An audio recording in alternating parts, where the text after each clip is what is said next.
What's going on, everybody? This is your boy, the Sports Doctor Spot, coming at you with another video. For you professional wrestling fans, like you guys know, the person standing up to my left or sitting down, Maven Huffman, you guys know him as probably the first Tough Enough winner, recently did an interview with DJ Vlad where he spoke on some of his affairs in the WWE. And he also spoke on what it was like when he got released from the WWE.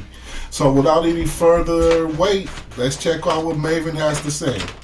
Out and but there's always Fair been use. allegations and lawsuits about sexual harassment or workplace romances that the woman claims wasn't consensual, or it was like him as the boss, right? Using their job as leverage and so forth. But a lot of times these are money grabs. A lot of times these are consensual relationships, and when they don't work out the way the female was hoping it would work out, they get angry, then they sue and so forth. Did you see any of the extramarital affairs? Because he was married this whole time. Not with Vince, but with other people. Oh yeah, constantly, all the time. I was a part of it. Yeah, absolutely. Do you mess around with some of the female wrestlers? Absolutely. Yeah. Can you name any names? I won't name them. These are names we know. These would do names you know. Okay.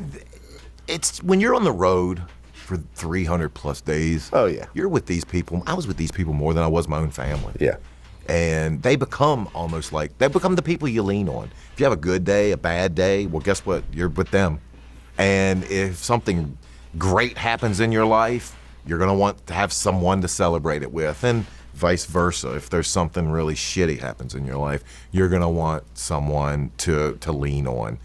Excuse me for stopping it, but that's even more so when you're on the road with people. But when you spend a lot of time at work and say you work at a really big place, I've noticed some of the bigger places that I've worked had a lot of this type of stuff going on. And it's because, like he said, you spend a lot of time with these people, more time than you spend with your own family. And I've worked at a place where it was so big, and we spent a lot of hours working there. A lot of people actually left their wives and had babies with each other and actually have marriages through this one place because that was your social surrounding for most of your life. For more hours of your life than not. But go ahead, I won't stop it no more, I don't think. And when someone else is around, all it takes is a quick call to see how the kids are doing, and then there's no more family at home after that. Yeah. Yeah, things happen. My friend Willie D always likes to say, when if a man and a woman are sitting next to each other, there's the devil in the middle. It's 100%. Yeah. That's 100% accurate. Absolutely. And just so you know, I was approached, I would say maybe 10 years ago, when all the lawsuits, when it became apparent what CTE and the head trauma was doing. I was approached by a company to to be a part of a class action lawsuit against the WWE. And I couldn't bring myself to signing on with it. I knew going into the business what I was signing up for, and good or bad, I did it of my own volition, and and I'm a man enough to accept the consequences. I mean, do you feel you suffered any CTE? CTE, I get headaches every day. I mean, and I don't know if I would call it CTE or just I'm getting old. Hell, it's just. Well, I'm older than you, and I don't get headaches every day. I get headaches every day. I'll just put that out. I have in that bag I have over there. I have headache pills. Okay. And they're in my car, and they're in my office, and they're in my house. I'm saying I'm 4 years older than you, and really. But I didn't wrestle. But how many grown men have hit you in the head with a chair? None that I remember. Yeah, no, none. Yeah. I don't know, and I do notice sometimes, like, especially if I'm like writing, and there'll be a phrase like, oh, I know I should know it, and for whatever reason I just can't grab it. Yeah, I mean I go through that. But then again, that's part of getting old. There you go. But the headache every day, that's a little different. Okay. Yeah. Okay, so 2005, you had just signed an extension with the WWE, and then you get fired. Get fired a couple months later, yep. Did you see it coming? Did not. Blindsided. Wow. That's really crazy. You're thinking, especially after you get the extension, that you're going to be with this place a long time, and now all of a sudden you're unemployed. Let's listen to how he took it, though. Totally blindsided.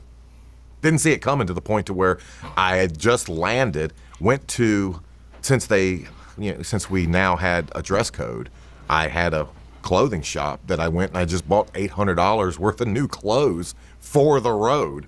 If I'd have saw it coming, I wouldn't have bought those clothes. Yeah, blindsided. Probably one of the worst days of my life. Right, and someone who you were cool with actually broke the news to you. Johnny Ace? Johnny Ace, yeah. Yeah. Yeah.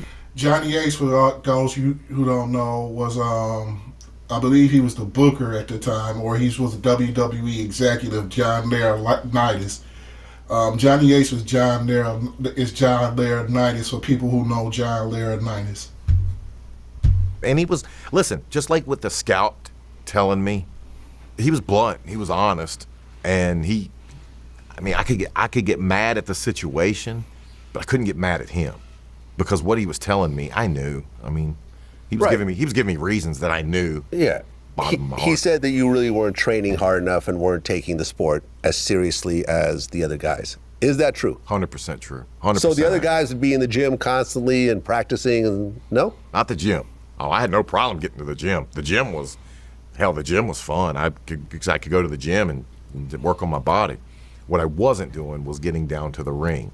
I wasn't working on my craft. I wasn't getting down there. And because when we would get to an arena at 1 o'clock, the show would go, I think they would open the doors, to let the fans in around 6:30. So we had 5 hours to get in the ring and wrestle around and work on new moves, work on whatever.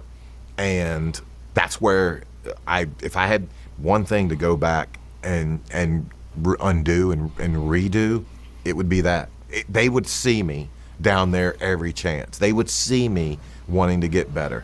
But I was in my mid-20s, and I was a kid.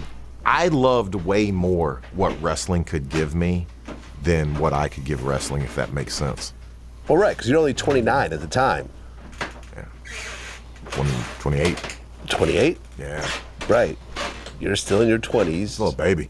And you're told that your professional career is now over. And it's always very weird because I've interviewed tons and tons of, basketball players, football players, baseball players, etc. And it's always this weird thing where you're forced to retire, but you're still in your prime physically. You still have you have more time ahead of you than behind you. Yeah. So now you got to figure out what to do with the rest of your life because it's been very structured up to this point. Yep. You show up here, you fly out here, this match, that match, blah, blah, blah. And now, here you are. What am I going to do on Monday nights? Exactly. That was the toughest.